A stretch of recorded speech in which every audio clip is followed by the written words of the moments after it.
nhớ rằng ít trong phong dư sau đời mỏ thiết chùa đã nên tao tọt bỏ cuộc sống nó do cú thay cháu hậu lử ở nhà lu asatado cờ xuống gâu ở số bàn chùa thiết chỉ số mù vị thiết thay mù vị nữa nhớ họ cú lúc asatado nó bé chạy tan thằng này giờ tuân chạy lùa tôi xỉ xua lo xỉ tua cờ xuống gâu ở tụ ở số bàn chùa tụ hai cái xe số giả bé ở tận chùa nữa chỉ ta lên đó bé trưởng thay video thay đua thiết chế số video cho số giả trong này có bé chế số video mà bé ua xử lý chế số cho những nhà kia thì ua cho effect ua cho 3D một số ua cho chia cụ xin đọc xin tuổi tê có số giả này nên từ mỗi xuyên nhẹ là nên từ xa ua nên từ xa công tê là nên từ xa thì giờ tuần đầu bé ua nó này nhưng mà order là nhưng mình hồ đồ cũ để tôi bé sĩ công tê ua bé học kiếm bao số này ua chào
lo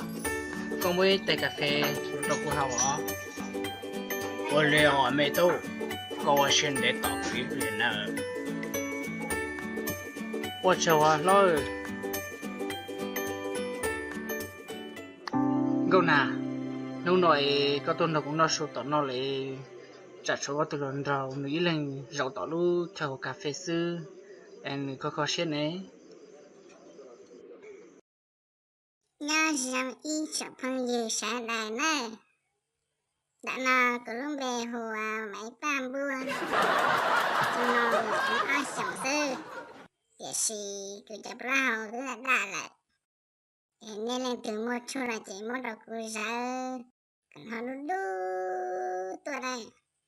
cái cần cú họ nó giống gấu dần là luật tê cho nó sạch nha em lúc nó lòi cái thêm một phần đọt thật của nè ô chào á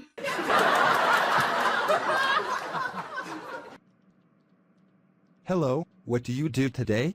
I am stay at home and clean my room. And you? Oh, today, I want to talk about you some planning this weekend. So, have you free time in this weekend? I'm not sure.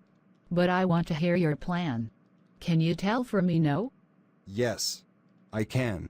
But I think I need somebody to write my plan, and after I'll tell for you. Okay, I'm waiting to see your plan.